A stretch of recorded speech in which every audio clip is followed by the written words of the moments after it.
Today's talk, the title is Fake News, Fake Money, and Living in a World Without Authority. So fake news has been in the news a lot lately. And you have all of these accusations swirling around, right?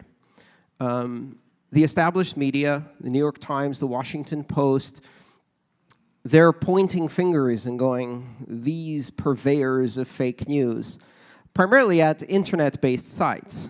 And internet-based sites are pointing right back and going, do you remember Judith Miller? Anybody who remembers Judith Miller? Yeah, there are WMDs with aluminum tubes in Iraq. Bullshit. So fake news happens on both sides, right? And that's really the perplexing thing. How did we arrive in a world where we can't even tell what's true and what isn't? You see well-established backbones of authority and truth, like the Washington Post and the New York Times, or even CNN and Fox News and other TV, CBS and ABC. And what are they doing? They're cheerleading for a war based on false premises. And that was just last week. Again, not Iraq, Syria this time, right?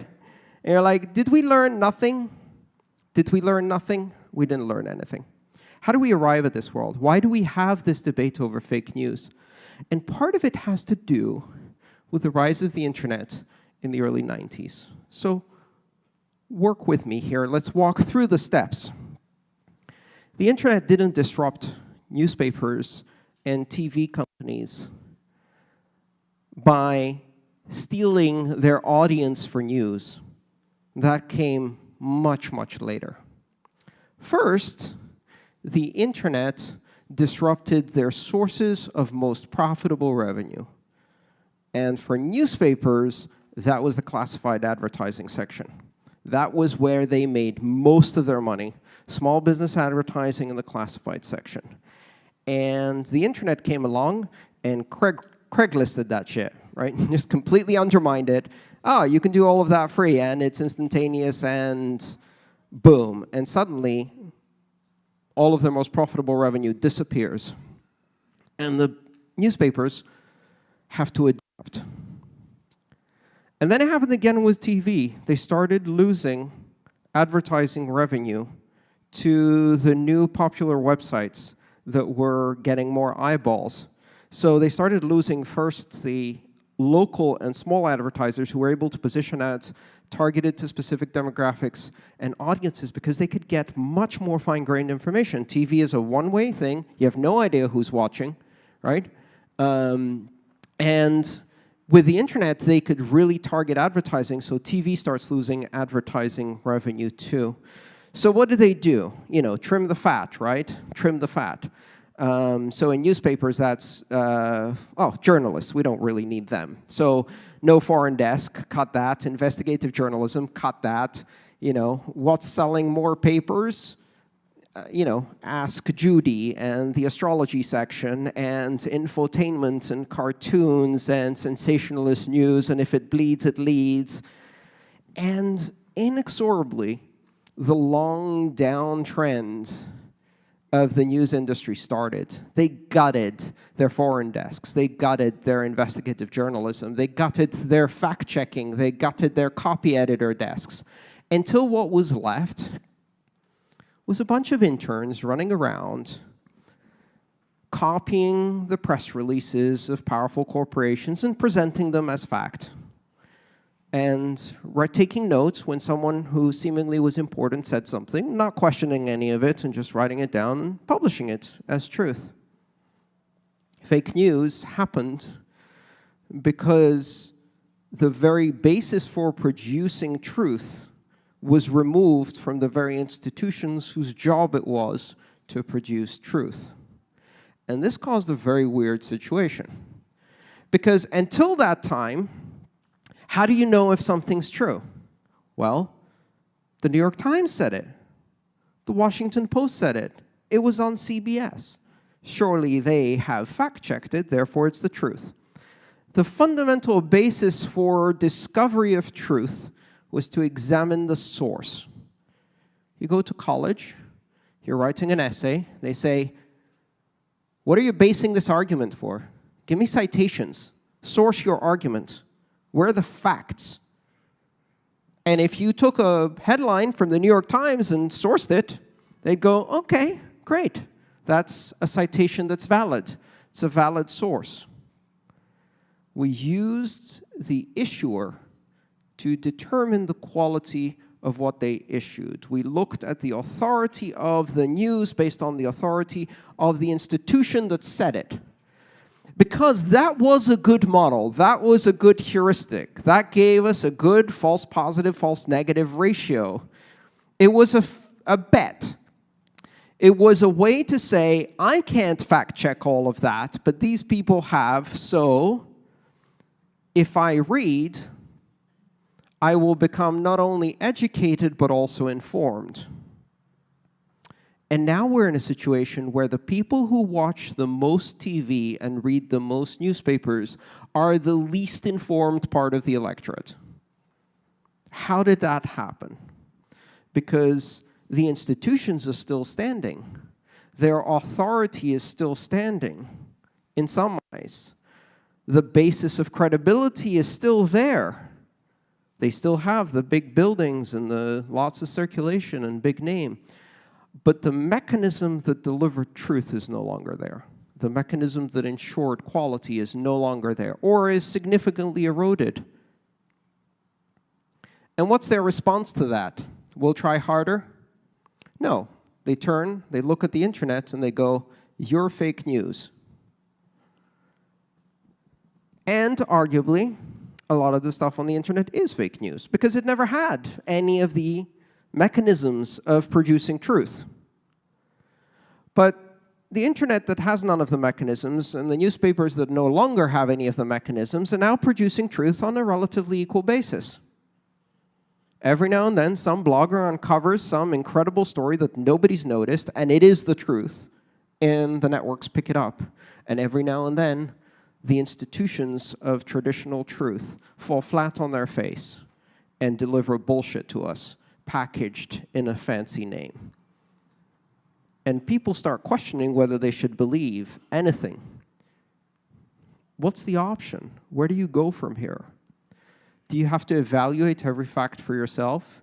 Do you have to build into your critical thinking the fact-checking department that they fired? How do you go about evaluating every piece of knowledge as fact or fake news? Well, there's an easy heuristic. If the esteemed leader of your political party says it's fake news, it's fake news. Now we outsource fact-finding to the tribe that we belong to. If the tribal leader says that those guys are lying, we just go with it, right? Happens in Bitcoin, too. Tribalism is part of the human nature. But what's really interesting is that what just happened in news that has left an entire generation of people now unable to discern truth from fiction, easily manipulated through propaganda. And what I'm going to suggest today is that this is about to happen to money. This is about to happen to money. How do you know money is valuable? I get asked this question every time I do a seminar about Bitcoin, especially if there's people in the audience who are new. They say, but Bitcoin isn't backed by anything. This thing I have in my pocket, it says central bank of blah, blah. It's backed by the nation, the queen, the king, the parliament, the GDP of my country, or the gold that we have in our vaults. You don't have any gold in your vaults. They still think there's gold in the vaults. Many people do. It's a common misconception. Most of my understanding of money comes from myth.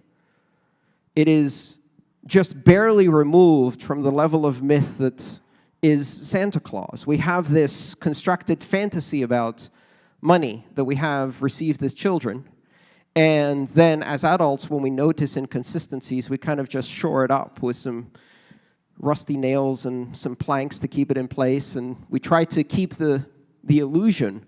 And as part of that, we adopt these preposterous ideas, such as, oh, there's gold in the vault, so then if it kind of works. I don't know. Don't go make your room. Don't ask me any more questions, honey. I don't understand money either.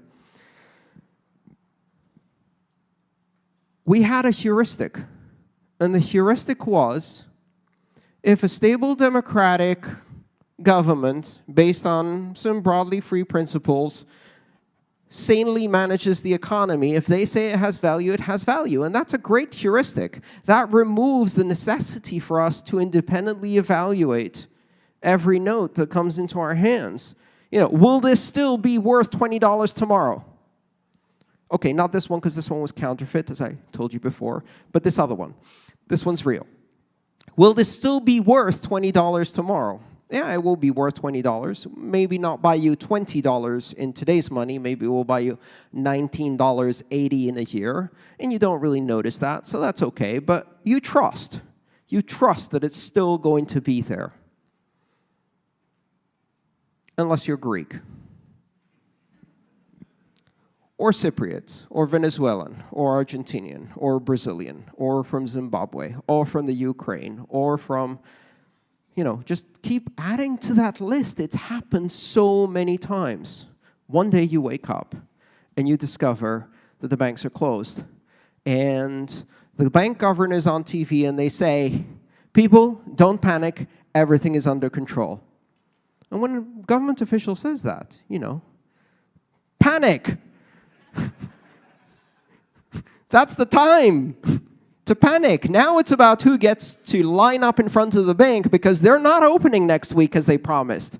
The temporary emergency measure will become a permanent emergency measure. Guaranteed, every time. So line up and run for your money in the bank. And suddenly the institution of money has crumbled. And now what do you trust? Now you go back to basics, things that you can examine and validate for yourself. Gold, chicken, rice, salt, sugar, whatever you can get your hands on. Or that other country's money. US dollar is hard currency, right? And so the concept of money is one of those things that primarily holds value because we attribute the value as a direct result of its issuance by a trusted authority, and we outsource our own determination of value to this trusted third party. And what happens when that trusted third party stops delivering on that promise? On purpose, by accident, through mismanagement, or deliberately? Who knows? But one day, that phrase that seemed so meaningful and strong and satisfying, the full faith and credit of the United States government. It's like, America. The full faith, not just some of the faith, the full faith and credit of the entire United States of America. Satisfying. Okay, compare it to this one. The full faith and credit of the National Bank of Zimbabwe. Do you cry? Do you laugh? Do you run? What do you do at that point? That sentence no longer has much weight to it, right? That thing that you put all your faith in. Because they give you their full faith and credit, and in return, you give all of your full faith and credit in return. Every time you receive one of those bills, you are giving credit. You're giving them a product or service in return for the bill. That's credit. You're giving faith, your full faith and credit. And your full faith and credit is based on absolutely no rational thinking other than you somehow believe in this thing that's printed on it, the full faith and credit. I have a prediction. This sentence is going to become increasingly untenable, not just in the hotspots, not just in the backwaters, not just in the developing nations in the third world, as we used to call them, but in many places simultaneously. $220 trillion of debt. Say that the phrase, the full faith and credit, is ringing hollow all around the world. And what happens when they can no longer shore it up? Because Bitcoin is not going after replacing national currencies. Oh no. It's doing something far more dangerous. It's encouraging people to put their savings outside the system. And that is the worst thing you can do to a system based on full faith and credit. We are taking away the credit and the faith by presenting an alternative that some people will find more useful. And in some places where the full faith and credit of the national currency has been damaged, they will flock to Bitcoin as a valuable alternative because they know that it's safer. And we're seeing that happen. We saw it happen in masses after November 8th in India, when Narendra Modi demonetized 86% of the country's money. Where's the faith now? No full faith. Can you print on the money the 14% faith and credit of the National Bank of India? We took out 86%, so that leaves 14%. This money is backed by the 14% of faith and credit of the National Bank of India. Doesn't sound so good. People flock to Bitcoin. So just like it wasn't bloggers challenging the truth of news that created this dichotomy of fake news. It wasn't better news gathering that undermined the newspapers. It was undermining their advertising revenue, cutting off their feed, cutting them off at the knees, really, and then forcing them to adjust their news gathering to the new level of income they had. What happens when Bitcoin does that to banks? Because when they say, close all the doors and keep all the money in, and there's one door they can't close because it's Bitcoin, and the money keeps leaking, and they say, put the minister on television. Tell them everything is going to be fine.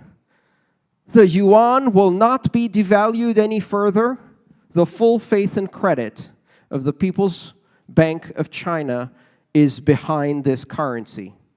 And then a month later, it's devalued another 0.5%. And that's happened 8 times the past year. And at some point, you're like, that doesn't count anymore. I'm taking my money elsewhere. And a few people do, and a trickle of billions of dollars has fled into Bitcoin from the yuan. And the insidious damage it's doing is not in offering a better way for Chinese people to buy things, to invest in companies, to transact with each other. It's undercutting the very source of revenue and value and stability of a national currency by removing the full faith and credit of the people and putting it in an alternative currency, by taking their savings. And instead of putting it in a deposit account where it becomes the basis for fractional reserve lending, they're sucking liquidity out of the economy. And that is the worst thing you can do with an economy like that.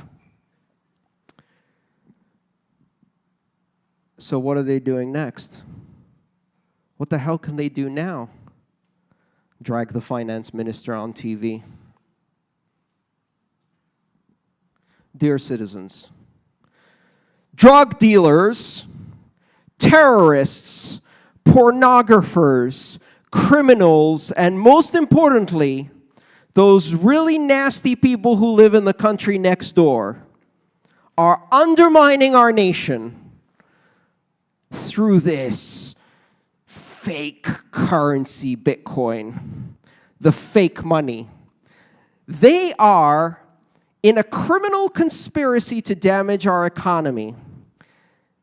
Don't trust it. Do not invest your money in this Bitcoin. It's fake money. It's backed by nothing. Fake money, Fake money, they cry and scream and protest. Fake money. You think that's not happening? It's happening right now.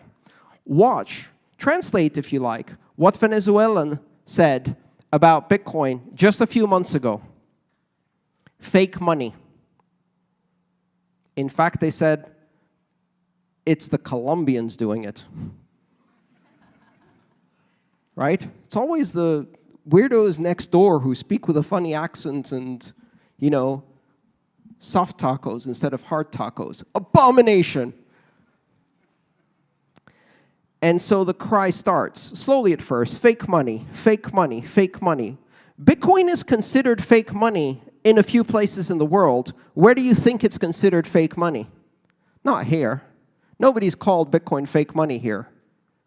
Certainly no official would do that. They'd rather it remain in obscurity.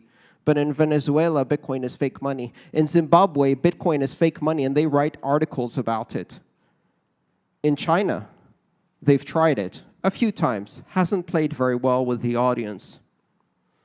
In the absence of institutional authority, there is no basis for evaluating whether money is real or not, or is there? And what is fake money and real money? Who knows? Are we back in the same conundrum? Are we back in the same situation where we can no longer tell the difference? Is this just like fake news? Do we all have to discover the truth for ourselves? No. Because money has markets, and markets discover truth. That's what they do. That's what a market does. So if you want to know if Bitcoin is fake money, or the Bolivar is fake money, you have an easy test. You take your Bitcoin, and you take your Bolivar, and you take them to someone on the street, and you say, how much will you give me for this?